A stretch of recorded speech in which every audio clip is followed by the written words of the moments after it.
بسم اللہ الرحمن الرحیم۔ السلام علیکم، آپ دیکھ رہے ہیں الف نیوز اور میں ہوں آپ کے ساتھ ماجد علی۔ شامل کرتے ہیں پاکستان اور دنیا بھر سے بریکنگ نیوز ہیڈ لائنز۔ شام میں ترکی کا بڑا فوجی منصوبہ، اسرائیل اور ترکی کے درمیان کشیدگی بڑھ گئی۔ شام کے شمال مغربی علاقے میں ترکیہ کی ممکنہ فوجی تعیناتی نے اسرائیل کی تشویش میں اضافہ کر دیا۔ رپورٹ کے مطابق ترکی ابو الظہور ایئر بیس پر ریڈار اور جدید فضائی دفاعی نظام نصب کرنے کی تیاری کر رہا ہے۔ یہ وہی اڈہ ہے جسے حال ہی میں اسرائیلی طیاروں نے نشانہ بنایا تھا۔ اسرائیل کو خدشہ ہے کہ ترکی کے فضائی دفاعی نظام کی موجودگی سے اس کے جنگی طیاروں کی کارروائیوں میں رکاوٹ پیدا ہو سکتی ہے۔ اسرائیلی حکام کا کہنا ہے کہ انہیں ترکی کی فوجی سرگرمیوں کے بارے میں اطلاعات حاصل ہوئی تھیں۔ اسی وجہ سے اسرائیل نے شام میں موجود اہم فوجی تنصیبات پر کارروائی کی۔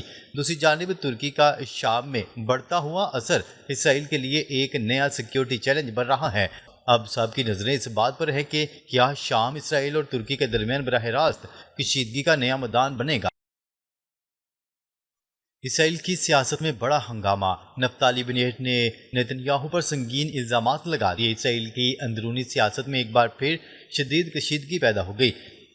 سابق اسرائیلی وزیراعظم نفتالی بنیٹ نے موجودہ وزیراعظم نیتن یاہو پر سخت الزامات عائد کر دیے۔ نفتالی بنیٹ کا کہنا ہے کہ نیتن یاہو کی جارحانہ سیاسی مہم ملک میں نفرت اور انتشار کو بڑھا سکتی ہے۔ انہوں نے خدشہ ظاہر کیا ہے کہ سیاسی مخالفین کے خلاف مسلسل مہم کے نتیجے میں کسی رہنما پر خطرناک حملہ بھی ہو سکتا ہے۔ نفتالی بنیٹ نے نیتن یاہو کی سیاسی حکمت عملی اور مخالفین کے خلاف مہم کو شدید تنقید کا نشانہ بنایا۔ انہوں نے ایران کے جوہری پروگرام کے حوالے سے بھی نیتن یاہو کی سابقہ پالیسیوں پر سوالات اٹھا دیے۔ ان کا کہنا تھا کہ ایران کی جوہری صلاحیت میں اضافے کے دوران اسرائیل نے مؤثر اقدامات نہیں کیے۔ ان الزامات کے بعد اسرائیل میں سیاسی تقسیم اور اندرونی کشیدگی مزید بڑھنے کا امکان ظاہر کیا جا رہا ہے۔ ایران کا فلسطین کے حق میں سخت بیان، اسرائیل کے خلاف مزاحمت جاری رکھنے کا اعلان۔ فلسطین کے مسئلے پر ایران کی جانب سے ایک بار پھر سخت موقف سامنے آیا ہے۔ ایرانی میڈیا کے مطابق پاسداران انقلاب کی قدس فورس کے کمانڈر اسماعیل قانی نے فلسطین کے حق میں اہم بیان جاری کر دیا۔ انہوں نے کہا ہے کہ فلسطین کی آزادی کی تحریک اب بھی پوری قوت کے ساتھ موجود ہے۔ اسماعیل قانی نے اسرائیلی بستیوں کی تعمیر اور فلسطینیوں کے خلاف کارروائیوں کو شدید تنقید کا نشانہ بنایا۔ ان کے مطابق اسرائیل اندرونی سیاسی، سماجی اور سیکیورٹی بحرانوں سے نکلنے کی کوشش کر رہا ہے۔ انہوں نے یہ بھی کہا ہے کہ فلسطین کا مسئلہ ختم نہیں ہوا اور اس مقصد کو دبایا نہیں جا سکتا۔ ایرانی قیادت پہلے بھی فلسطینی کاز کی حمایت اور اسرائیل کی مخالفت کا اعلان کرتی رہی ہے۔ اس تازہ بیان سے ایک بار پھر ایران اور اسرائیل کے درمیان جاری کشیدگی میں شدت آنے کے خدشات پیدا ہو گئے ہیں۔ روس و یوکرین پر حملوں کا نیا طریقہ۔ روس و یوکرین کے درمیان جاری جنگ میں شہری علاقوں پر حملوں کی شدت نے ایک بار پھر تشویش پیدا کر دی۔ یوکرین کا دعویٰ ہے کہ روس نے بعض علاقوں میں حملوں کا ایسا طریقہ اختیار کیا ہے جسے ڈبل ٹیپ اسٹرائک کہا جاتا ہے۔ اس طریقے میں پہلے حملہ کیا جاتا ہے اور پھر کچھ وقفے کے بعد اسی مقام کو دوبارہ نشانہ بنایا جاتا ہے۔ یوکرینی حکام کے مطابق اس سے امدادی کارکنوں اور زخمیوں کی مدد کے لیے پہنچنے والے افراد بھی خطرے میں آ سکتے ہیں۔ کیف، خرکیو، سومی اور دیگر علاقوں میں روسی ڈرونز اور میزائل حملوں کی اطلاعات سامنے آئی ہیں۔ حملوں کے باعث رہائشی عمارتوں اور اہم شہری تنصیبات کو نقصان پہنچنے کی خبریں بھی سامنے آئی ہیں۔ قطر کی معیشت کو بڑا دھچکا، جنگ کے اثرات سے توانائی اور حکومتی اخراجات متاثر۔ ایران اور امریکہ کے درمیان جاری کشیدگی کے اثرات خلیجی ملک کی معیشتوں پر بھی نظر آنے لگے ہیں۔ قطر کے حوالے سے سامنے آنے والی رپورٹس میں معیشت اور توانائی کے شعبے کو شدید دباؤ کا سامنا ہونے کا دعویٰ کیا گیا ہے۔ رپورٹ کے مطابق قطری حکومت نے اپنے اخراجات میں نمایاں کمی کی ہے، جبکہ غیر ملکی امداد میں بھی بڑی کمی کی گئی ہے۔ قطر کی معیشت چونکہ مائع قدرتی گیس یعنی LPG پر زیادہ انحصار کرتی ہے، اس لیے توانائی کی سپلائی میں رکاوٹ نے مشکلات بڑھا دی ہیں۔ رپورٹ میں یہ بھی دعویٰ کیا گیا ہے کہ ایران کے حملوں اور آبنۂ ہرمز کی صورتحال سے قطر کی گیس برآمدات متاثر ہو رہی ہیں۔ بین الاقوامی مالیاتی اداروں کی جانب سے بھی قطری معیشت کے لیے مشکلات کی نشاندہی کی گئی ہے۔ اس صورتحال نے صرف قطر ہی نہیں بلکہ دیگر خلیجی ممالک کے لیے بھی توانائی اور سیکیورٹی پالیسی پر نئے سوالات کھڑے کر دی ہیں۔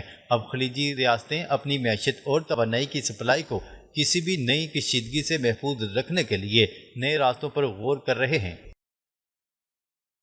سعودی عرب، قطر، امارات اور دیگر عرب ممالک کے ایران سے براہ راست رابطے بڑھنے لگے۔ مشرق وسطیٰ میں ایک اہم سفارتی تبدیلی کے آثار سامنے آ رہے ہیں اور کئی عرب ممالک ایران کے ساتھ رابطے بڑھا رہے ہیں۔ رپورٹس کے مطابق سعودی عرب، متحدہ عرب امارات، قطر، کویت اور بحرین کی جانب سے ایران کے ساتھ سیکیورٹی معاملات پر بات چیت کی جا رہی ہے۔ ایرانی پارلیمنٹ کے اسپیکر محمد باقر کالیباف نے بھی پڑوسی ممالک سے متعدد پیغامات موصول ہونے کے دعوے کیے ہیں۔ ان پیغامات میں خطے کے نئے سیکیورٹی انتظامات پر ممکنہ معاشی تعاون پر بات ہونے کی اطلاعات ہیں۔ ایرانی موقف ہے کہ خطے کے ممالک کو اپنی سیکیورٹی کے لیے ایک دوسرے سے براہ راست مشاورت کرنی چاہیے۔ ایران کا کہنا ہے کہ خطے میں غیر ملکی فوجی اڈوں کی موجودگی کشیدگی کو مزید بڑھا سکتی ہے۔ دوسری جانب خلیجی ممالک بھی اپنی دفاعی پالیسیوں کو صرف ایک طاقت پر منحصر رکھنے کی بجائے مختلف ممالک کے ساتھ تعلقات بڑھا رہے ہیں۔ اگر یہ سفارتی رابطے آگے بڑھتے ہیں تو مشرق وسطیٰ کے سیکیورٹی نظام میں ایک بڑی تبدیلی دیکھنے کو مل سکتی ہے۔ امریکہ کے خلیجی اڈوں پر سوالات۔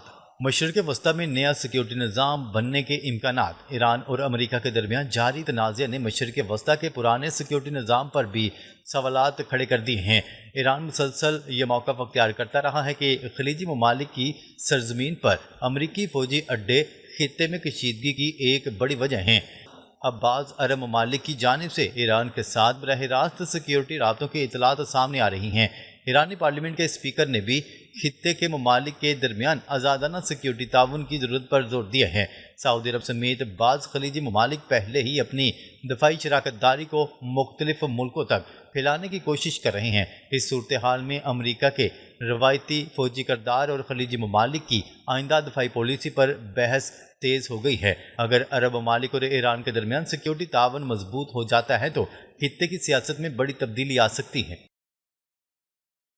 فیلڈ مارشل عاصم منیر کا ایران کا اہم دورہ، خطے میں نئی سفارتی پیش رفت کے امکانات۔ پاکستان کے فیلڈ مارشل عاصم منیر کے ایران کے اہم دورے کی تصدیق نے خطے میں نئی بحث چھیڑ دی۔ رپورٹ کے مطابق یہ دورہ ایران اور پاکستان کے باہمی تعلقات کے ساتھ ساتھ علاقائی امن و سلامتی کے لیے اہم قرار دیا جا رہا ہے۔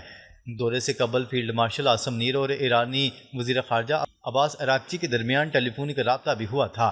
دونوں رہنماؤں کے درمیان علاقائی سیکیورٹی، سفارتکاری اور کشیدگی کم کرنے کے معاملات پر بھی گفتگو کی اطلاعات ہیں۔ پاکستان، ایران اور امریکہ کے درمیان جاری تنازعات کے حل کے لیے سفارتی کوششیں بھی جاری رکھے ہوئے ہیں۔ ابن ہرمز اور ایران کی سمندری ناکہ بندی جیسے معاملات بھی بات چیت میں اہم موضوع بن سکتے ہیں۔ ایرانی حکام کے مطابق پاکستان خطے میں امن اور استحکام کے لیے اپنا کردار ادا کر رہا ہے۔ اب سب کی نظریں فیلڈ مارشل عاصم منیر کے دورہ ایران اور اس کے ممکنہ نتائج پر مرکوز ہیں۔ ایران کو مکہ دفاعی معاہدے میں شامل ہونے کی دعوت۔ تہران سے بڑا دعویٰ سامنے آ گیا۔ ایران کو پاکستان، سعودی عرب اور ترکیہ کے درمیان ہونے والے مکہ دفاعی معاہدے میں شامل ہونے کی دعوت ملنے کا دعویٰ سامنے آیا ہے۔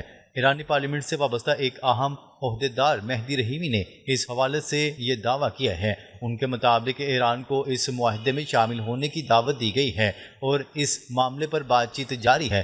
اس دفاعی معاہدے کے تحت کسی ایک رکن پر حملہ، تمام ارکان پر حملہ تصور کیے جانے کی بات کی گئی ہے۔ تاہم اہم بات یہ ہے کہ ایران، پاکستان، سعودی عرب یا ترکی کی جانب سے اس دعوے کی باضابطہ تصدیق ابھی سامنے نہیں آئی۔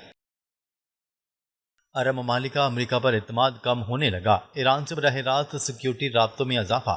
مشرق وسطیٰ میں عرب ممالک کی دفاعی پالیسی تیزی سے تبدیل ہوتی دکھائی دے رہی ہے۔ رپورٹس کے مطابق سعودی عرب، قطر، کویت، بحرین اور دیگر ممالک ایران کے ساتھ سیکیورٹی معاملات پر براہ راست رابطہ بڑھا رہے ہیں۔ ایرانی پارلیمنٹ کے اسپیکر محمد باقر کالیباف نے کہا ہے کہ مختلف عرب ممالک کی جانب سے ایران سے رابطے کیے جا رہے ہیں۔ ان رابطوں میں خطے کے مستقبل کے سیکیورٹی نظام اور باہمی تعاون کے معاملات زیر بحث آنے کی اطلاعات ہیں۔ بعض عرب ممالک اب اپنی دفاعی ضروریات کو صرف امریکہ پر منحصر رکھنے کی بجائے دیگر ممالک کے ساتھ بھی تعلقات بڑھا رہے ہیں۔ ایران کی میزائل طاقت میں بڑا اضافہ، امریکہ کے لیے نئی مشکل کھڑی ہونے کا دعویٰ۔ ایران کی جانب سے اپنی دفاعی اور میزائل صلاحیت میں اضافے کے دعوے نے امریکہ اور اسرائیل کے لیے نئے سوالات کھڑے کر دیے۔ ایرانی حکام کے مطابق حالیہ جنگی تجربات کے بعد ایران نے اپنی فوجی حکمت عملی میں اہم تبدیلیاں کی ہیں۔ ایرانی دفاعی ترجمانوں کا کہنا ہے کہ ملک کی دفاعی پیداوار پہلے کے مقابلے میں زیادہ مضبوط ہو چکی ہے۔ ان کے مطابق جنگ کے دوران ایرانی میزائلوں نے امریکی اور اسرائیلی دفاعی نظام کو مسلسل دباؤ میں رکھا۔ ایران کا دعویٰ ہے کہ اس نے حملوں کے بعد اپنی کمزوریاں دور کرنے اور میزائل نظام کو مزید مؤثر بنانے پر توجہ دی۔ دوسری جانب امریکہ کی جانب سے ایرانی میزائل پروگرام پر مسلسل تشویش کا اظہار کیا جاتا رہا ہے۔ ایرانی حکام کا کہنا ہے کہ اگر دوبارہ حملہ کیا جاتا ہے تو ایران اپنی دفاعی حکمت عملی کے مطابق بھرپور جواب دے گا۔ ایران کے ہائپرسونک میزائل فتح کا چرچا، دفاعی نظام کو چیلنج کرنے کا دعویٰ۔